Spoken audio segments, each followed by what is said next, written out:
Fala galerinha, hoje estamos iniciando mais um assunto que é coesão e coerência textuais. Nós temos a apostila onde esse assunto ele está incluso. Em alguns momentos eu vou precisar parar para dar uma lida nessa apostila e trouxe para enriquecer mais, né, esse assunto os nossos slides, né, como sempre. Ok, galerinha? Então, para início de conversa, eu tenho aqui duas frases acompanhado de uma pergunta, né? Com certeza você já ouviu frases como essas: suas atitudes são incoerentes. O que você está me dizendo não tem coerência. De maneira geral, quando utilizamos frases como essas? Então, eu posso dizer para vocês que nós utilizamos frases como essas quando nós nos deparamos ou nós queremos sugerir, né, que estamos ouvindo algo sem sentido, né? Ou quando presenciamos comportamentos contraditórios. Então aqui a coerência ela está sendo falada de uma forma ampla, de uma forma geral.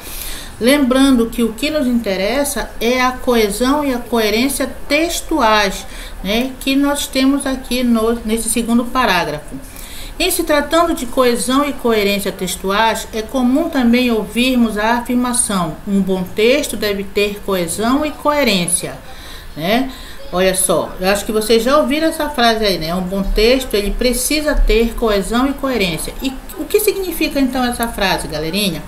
Eu posso dizer para vocês que essa frase sugere que um texto ele deve apresentar ligação entre seus vários segmentos, ou seja, deve apresentar conexões, né? Que é a coesão. Então, essas conexões são chamados de mecanismos de coesão. Então, eu tenho os mecanismos de coesão gramatical e os mecanismos de coesão semântica. Dentro dos mecanismos de coesão gramatical, o que está inserido aí? São as conjunções, os pronomes, os advérbios, as preposições, os artigos. E os mecanismos de coesão semântica, eu tenho a reiteração, o campo semântico, as palavras sinônimas, os hiperônimos, os hipônimos, e nós vamos trabalhar mais adiante com cada um desses itens, tá? Então, além desses mecanismos de coesão, é também preciso que haja unidade de sentido entre as várias ideias do texto, né? Isso está ligado à coerência. Então, gente, não basta, né, que as ideias elas estejam interligadas gramaticalmente. É preciso que haja conexão de sentido entre elas, correto? Então, para resumir, eu posso dizer para vocês que a coesão seriam essas amarrações, essas conexões, né, gramaticais e semânticas. E a coerência seria a articulação, o encadeamento lógico das ideias. Tá ok? Então, para continuar, eu tenho aqui um outro parágrafo que diz assim: a coesão e a coerência aparecem bastante relacionados em um texto, né? O mais comum é que quanto mais coeso for um texto, mais ele será coerente, porque sua arrumação gramatical ligada à coesão irá influenciar em seu sentido ligado à coerência, né? Entretanto, é possível que textos que não apresentem elementos de coesão possam ter seu sentido apreendido, ou seja, seu sentido assimilado, né? Seu sentido captado, compreendido, né? Pela coerência entre as ideias propostas. De outro lado, textos muito coesos podem não apresentar coerência, pois a estrutura pode estar amarrada, mas as ideias elas podem se apresentar desconectadas. Então, galerinha, é possível que em um texto, né, em um texto, né, não apareçam os elementos de coesão, correto? Mas ele poderá ser coerente, né, se suas ideias, ou seja, as ideias que estiverem presentes nesse texto estiverem encadeadas de forma lógica, tá ok? Então, eu posso ter textos que são coesos, mas não são coerentes. Eu também posso ter textos coerentes, mas sem coesão. E também eu posso ter textos coesos e coerentes. Vamos entender um pouco isso aí, galerinha? O que são textos coesos, mas não coerentes? Os textos coesos são aqueles que apresentam os conectivos, né, ou conectores, essas amarrações que ligam uma frase a outra, uma oração a outra, tá? E não coerente, porque ele não apresenta um encadeamento lógico de ideias, uma articulação de ideias, tá? E o que são os textos coerentes, mas sem coesão?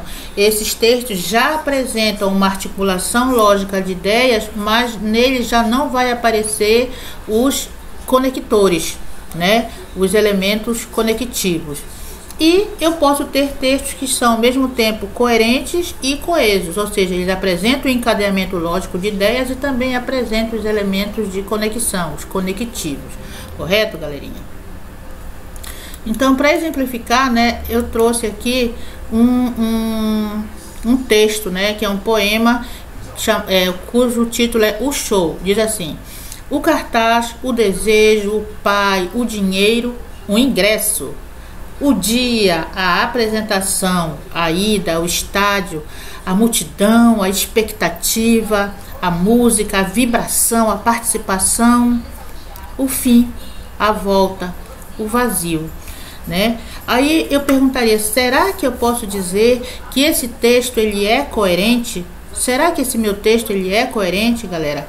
Claro que sim. Né? Embora ele não apresente elementos de coesão que estabelecem a ligação entre suas partes, ele é um texto coerente com certeza, né? Preste atenção, galera, né, que os substantivos, no caso aqui, ó, cartaz, desejo, pai, dinheiro, ingresso, dia, apresentação, ida, estádio e mais os substantivos desse lado aqui, né?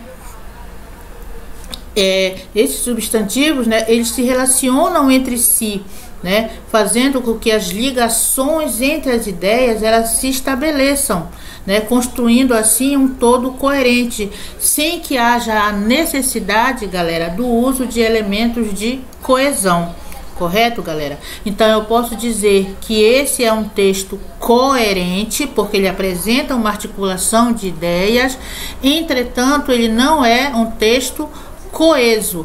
Por que ele não é um texto coeso? Porque justamente ele não apresenta os elementos de conexão, os conectivos. Correto, galerinha? Então, o que eu posso apreender desse texto aí, né? Que esse texto, ele narra a ida, né, de alguém a um show bastante esperado, né? É o que dá para entender aí, né? A sensação que essa pessoa teve durante o evento, né? E como essa pessoa se sentiu ao término do show. Correto, galerinha? Bem, então vamos em frente aqui, tá? Vamos pegar nossa apostila, né, onde eu coloquei assim: quando produzimos um texto, desejamos nos comunicar com nossos leitores, transmitindo-lhes informações e modificar o seu comportamento. Por essa razão, o texto não pode ser um aglomerado de frases sem conexão, sem relação, né, sem ligação. Ele precisa apresentar textualidade, ou seja, né, ser bem estruturados, ter palavras, frases e ideias articuladas entre si. Essa conexão é garantida pela coesão e pela coerência textual. Então eu perguntaria, por que nós produzimos um texto, né? Quais são as finalidades? Né? Eu posso dizer para vocês que são várias as finalidades, né, porque nós produzimos um texto. Nós produzimos um texto, galerinha, porque nós queremos informar algo, nós queremos explicar, divertir, convencer, concordar, discordar, questionar e por aí vai, né? Então são várias as finalidades, né, as intenções porque eu produzo um texto. Portanto, um texto, galera, é essa unidade de significado produzida com uma determinada finalidade, né, com uma determinada intenção. Né? E assim como a frase ela não é uma simples sucessão de palavras, o texto também não é uma simples sucessão de frases, mas ele é um todo, galera, um todo organizado, né, que pode interagir com os interlocutores, influindo sobre os mesmos. Correto, galerinha? Então, para concluir essa parte, né, eu posso dizer que um texto, para ser compreendido, para ser entendido, ele não pode ser um amontoado, né, um aglomerado de frases sem relação umas com as outras. né? O texto ele deve estar bem estruturado, bem articulado, né? E os elementos que garantem essa ordenação, essa articulação, são justamente a coesão e a coerência. Tá ok, galerinha? Então, voltando lá para a nossa apostila, né, falando especificamente de coerência textual. A coerência é o resultado da não contradição entre os diversos segmentos textuais que devem estar encadeados logicamente.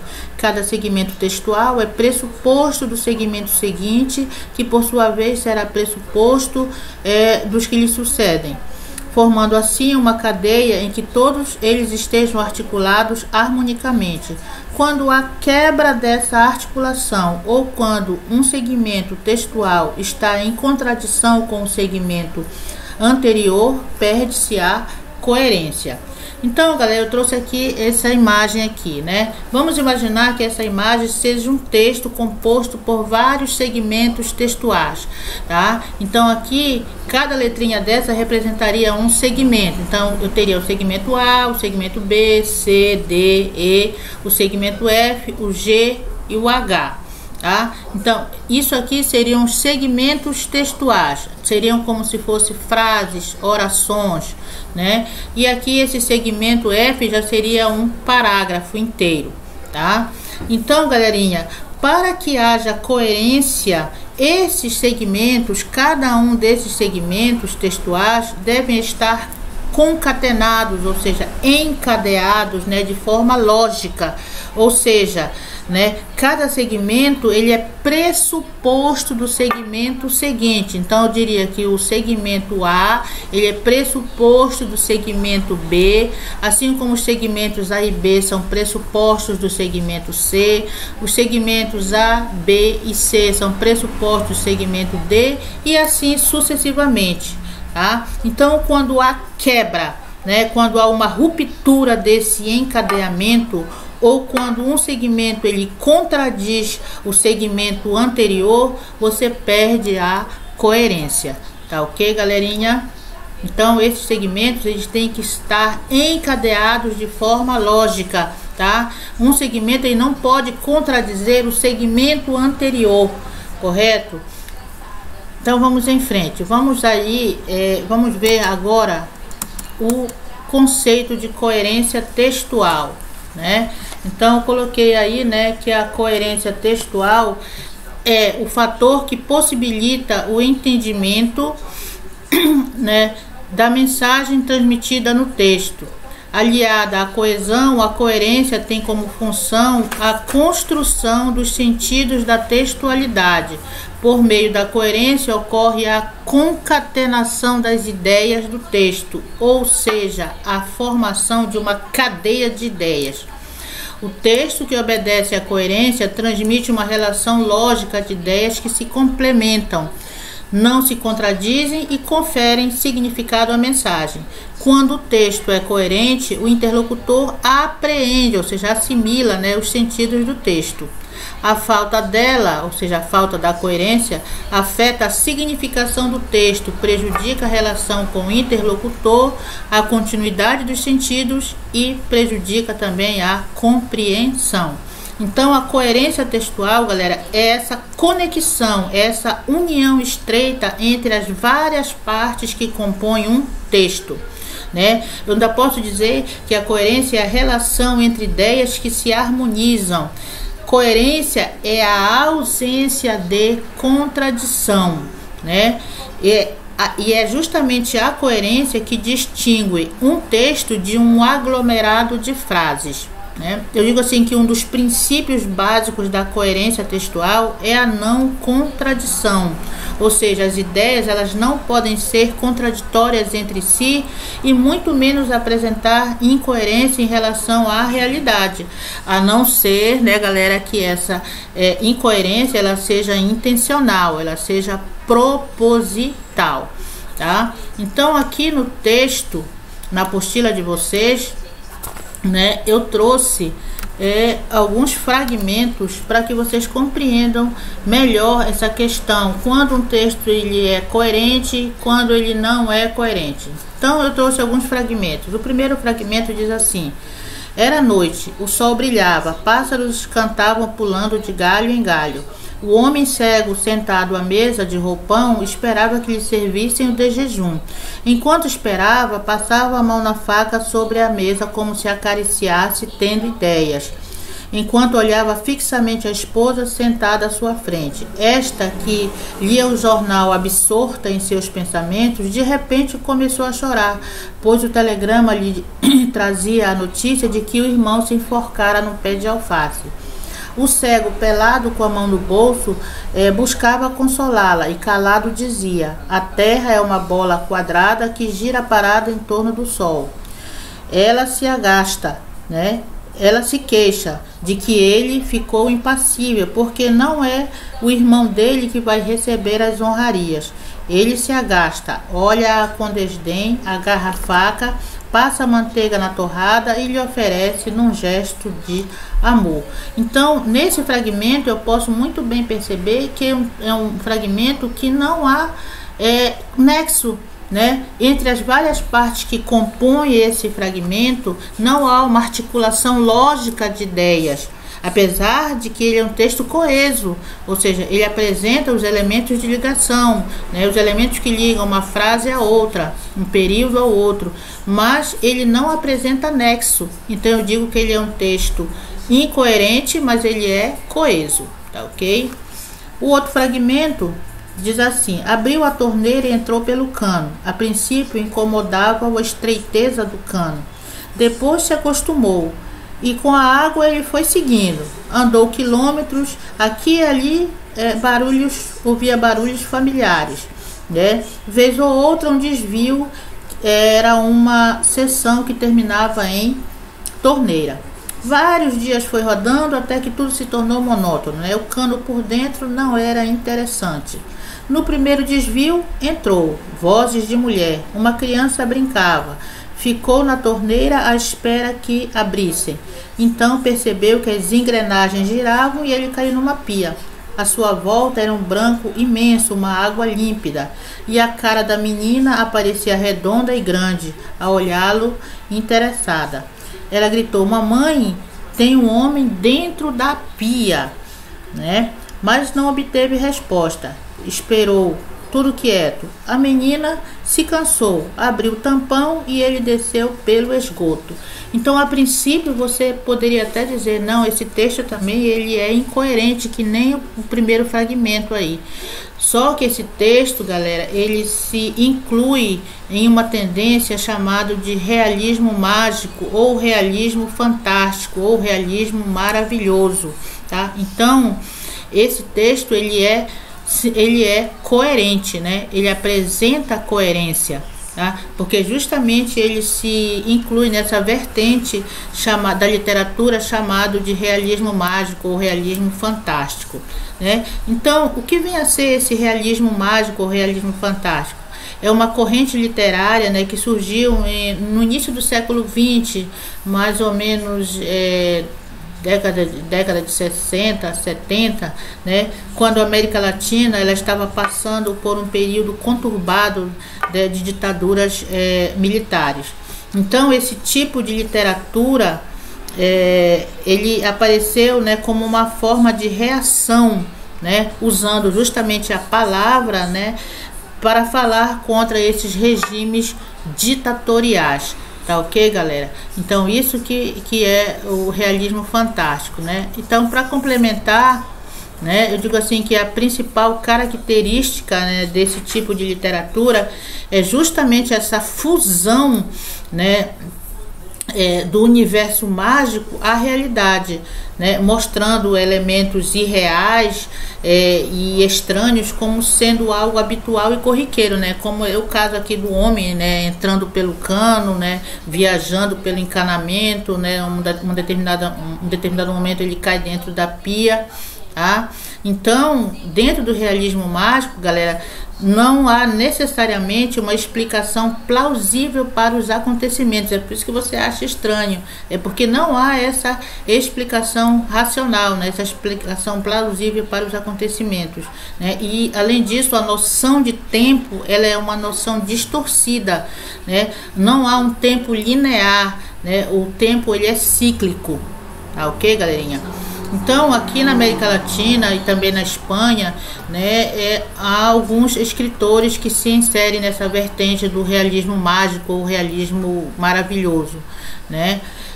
Por exemplo, temos o Mário Vargas Llosa no Peru, o Jorge Luis Borges na Argentina, o Carlos Fuentes no México, o Gabriel Garcia Marques da Colômbia, que inclusive foi Prêmio Nobel de Literatura em 1982.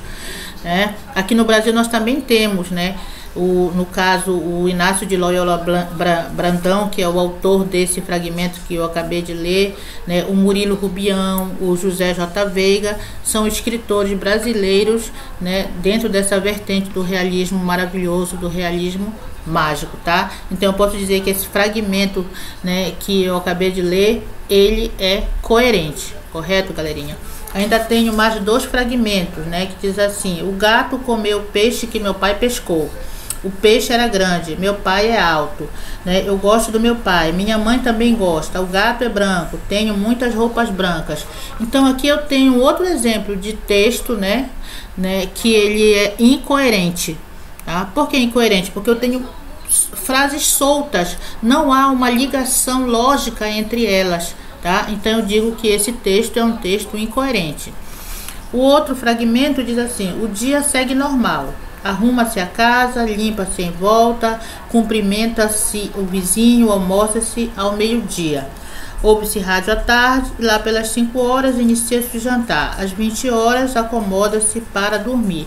Já aqui eu tenho um texto coerente, apesar de eu ter frases soltas, mas há um encadeamento lógico entre elas, correto? Então eu posso dizer que esse fragmento é um fragmento coerente, tá? Então vamos lá, galerinha. Continuando, né? Você foi capaz de perceber por que se chamou os fragmentos, esses que eu acabei de ler para vocês, né? Por que se chamou os fragmentos B e D de textos e os fragmentos A e C de não textos? Tá? Então é assim, né? Os fragmentos B e D são considerados textos, né? Porque eles apresentam um encadeamento lógico, como eu já falei para vocês, né? Uma unidade de sentido, tá ok? Já os fragmentos A e C, eles são considerados não textos, né? Porque apesar de eles serem gramaticalmente corretos, eles não apresentam uma ordenação lógica das ideias, não há nexo, né? Não há harmonia entre as partes que compõem esses fragmentos, né? Não existe relação entre essas partes como se elas fossem independentes umas das outras, tá ok, galerinha? Continuando, né? Nós temos lá,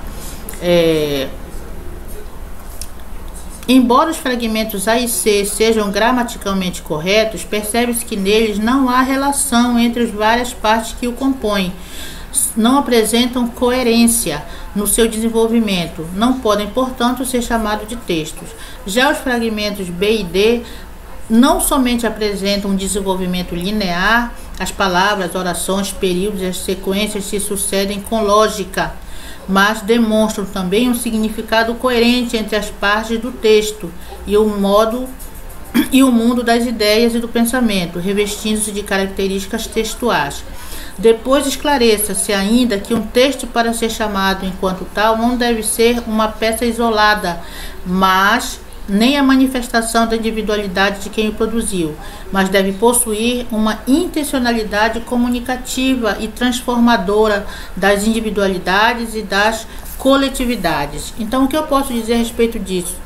Que as partes, galera, de um texto, elas devem estar entrelaçadas de forma lógica, né? Elas devem estar ordenadas para que esse texto ele tenha sentido. Então a coerência nada mais é do que a interdependência semântica entre as várias partes, né, que compõem o texto, né? E é a relação entre essas partes que vai resultar em unidade de sentido, galerinha, tá ok? Então, eu acho que não é difícil, né, o entendimento, tá? Então, eu posso dizer para vocês que só haverá coerência textual, galera, se houver continuidade de sentido. Mas é só essa continuidade de sentido? Não, tem que haver também compromisso, né, entre as partes que formam a estrutura global do texto. Ok, galerinha? Então, continuando lá, né, eu coloquei assim: a palavra texto vem do latim textum, né, que significa tecido ou entrelaçamento. O texto seria então o resultado de uma combinação perfeita de fios, que seriam as orações, tendo como resultado uma costura, que é o texto propriamente dito. É muito importante levar em consideração não só o indivíduo que produziu determinado texto, mas também o ambiente em que ele está inserido. O texto resulta de um trabalho de tecer, de entrelaçar várias partes menores a fim de se obter um todo interrelacionado. Daí poder falar em textura ou tessitura de um texto, né? Ou seja, é a rede de relações que garantem sua coesão, sua unidade, né? Então a palavra texto, né, vem do latim textum, como eu coloquei aí, né? E significa literalmente tecido ou entrelaçamento. Eu posso dizer para vocês que pertencem também à mesma família semântica, ou seja, a mesma família de significado, as palavras textura e contextura. O que vem a ser textura? Textura é o ato ou efeito de tecer, é a mesma coisa que trama. E a contextura, né, é a ligação entre as partes de um todo, né? É o que a gente chama de entrelaçamento. Então, galera, produzir um texto se assemelha à arte de tecer, ou seja, você conduzir um fio ora para lá, ora para cá, sempre tendo cuidado, né, de amarrar esse fio, né, para que o seu trabalho não se perca. Então, quando se tece, né, um ponto deve estar, olha, né, ligado ao outro, né, para formar a trama, tá ok, galera? O que significa dizer que um ponto sozinho ele não vai formar um tecido, né, galera? Então é preciso mais do que isso, né, para formar, tá? Então, da mesma forma, não se constrói um texto com apenas uma palavra, correto, galera? Você não consegue construir um texto com apenas uma palavra. Sempre você vai precisar de mais palavras, né? E para tecer um texto é preciso amarrar uma palavra a outra, uma frase a outra, uma ideia a outra, né? Para que esse texto ele seja coerente e coeso, correto, galerinha? Então vamos em frente aqui, né? Eu tenho um texto aqui que diz assim: menino, venha para dentro, olho sereno, vá lavar essa mão, já escovou os dentes? Tome a bênção ao seu pai, já pra cama. Onde é que aprendeu isso, menino? Coisa mais feia? Tome modos, hoje você fica sem sobremesa. Onde é que você estava? Agora chega, menino, tenha santa paciência. De quem você gosta mais, do papai ou da mamãe? Isso, assim que eu gosto, menino educado, obediente, está vendo? É só a gente falar. Desce daí, menino. Me prega cada susto. Pare com isso, joga isso fora. Uma boa surra dava jeito nisso. O que é que você andou arranjando? Quem lhe ensinou esses modos? Passe para dentro. Isso não é gente para ficar andando com você. Avise seu pai que o jantar está na mesa. Você prometeu, tem de cumprir. O que é que você vai ser quando crescer? Não, chega, você já repetiu 2 vezes. Por que você está quieto aí? Alguma você está tramando. Não ande descalço, já disse. Vá calçar o sapato. Já tomou o remédio? Tem de comer tudo. Você acaba virando um palito. Quantas vezes já lhe disse que para não mexer aqui? Esse barulho, menino. Seu pai está dormindo? Pare com essa corrida dentro de casa. Vá brincar lá fora. Você vai acabar caindo daí. Peça licença ao seu pai primeiro. Isso é maneira de responder à sua irmã? Se não fizer, fica de castigo. Segure o garfo direito. Põe a camisa para dentro da calça. Fica perguntando. Tudo você quer saber. Isso é conversa de gente grande. Depois eu dou, depois eu deixo, depois eu levo, depois eu conto. Agora deixa seu pai descansar, ele está cansado, trabalhou o dia todo. Você precisa ser muito bonzinho com ele, meu filho. Ele gosta tanto de você, tudo que ele faz é para o seu bem. Olha aí, vestiu essa roupa agorinha mesmo, já está toda suja. Fez seus deveres? Você vai chegar atrasado. Chora não, filhinha, mamãe está aqui com você. Nosso Senhor não vai deixar doer mais. Quando você for grande, você também vai poder. Já disse que não e não e não. Ah, é assim? Pois você vai ver só quando seu pai chegar. Não fale de boca cheia, junte a comida no meio do prato. Por causa disso é preciso gritar? Seja homem, você ainda é muito pequeno para saber essas coisas. Mamãe tem muito orgulho de você. Cale essa boca, você precisa cortar esse cabelo. Sorvete não pode, você está resfriado. Não sei como você tem coragem de fazer assim com a sua mãe. Se você comer agora, depois não janta. Assim você se machuca. Deixa de fita. Um menino desse tamanho quer que o que os outros vão de dizer. Você queria que fizesse o mesmo com você? Continua assim que eu lhe dou umas palmadas. Pensa que a gente tem dinheiro para jogar fora? Tome juízo, menino. Ganhou agora mesmo e já acabou de quebrar. O que é que você vai querer no dia dos seus anos? Agora não, que eu tenho que fazer. Não fique triste não, depois mamãe dá outro. Você teve saudade de mim? Vou contar só mais uma. Está na hora de dormir. Agora dorme, filhinho. Dê um beijo aqui. Papai do céu lhe abençoe. Este menino, meu Deus. Tá? Então, o texto Menino de Fernando Sabino. Você deve ter observado que o texto de Fernando Sabino é um exemplo de texto coerente, mas sem coesão. Há várias frases soltas, sem elementos, que as conectem, mas ainda assim é um texto perfeitamente compreensível. Isso acontece porque a coesão não é condição necessária nem suficiente da coerência, pois a coerência não está no texto, mas sim nos sentidos construídos pelo leitor. Então, esse texto do Fernando Sabino, apesar de apresentar várias frases soltas, sem elementos de conexão, você consegue compreendê-lo. É um texto que tem nexo, porque essas frases, apesar de elas estarem soltas, elas têm um encadeamento lógico entre elas. Então eu posso dizer que ele é um texto coerente, mas não coeso, porque ele não apresenta os elementos de conexão. Então, um texto coerente, mas sem coesão, tá? Aqui eu já tenho um texto coeso e incoerente. As recessões econômicas ao redor do mundo contribuem para as elevadas taxas de desemprego. No entanto, a crise faz com que as empresas produzam menos e, consequentemente, demitam mais.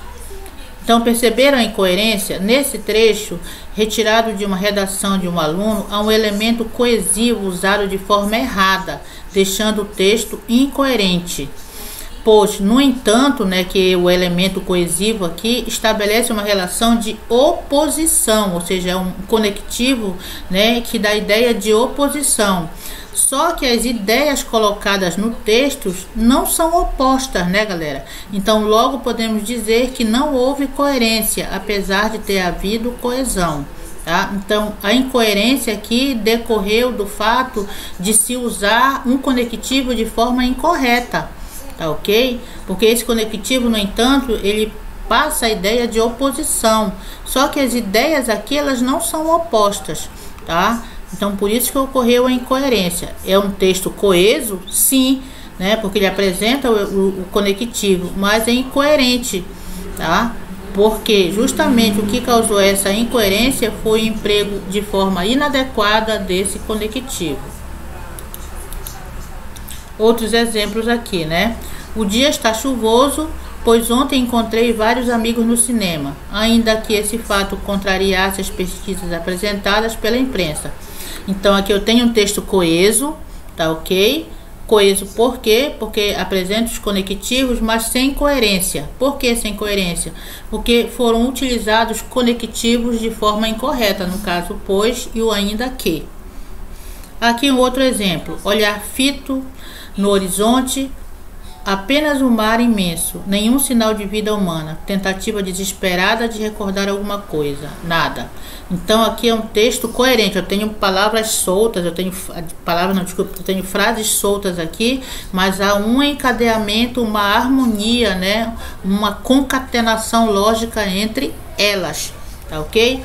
É coerente, mas não é coeso. Por que não é coeso? Porque não aparecem os mecanismos de coesão.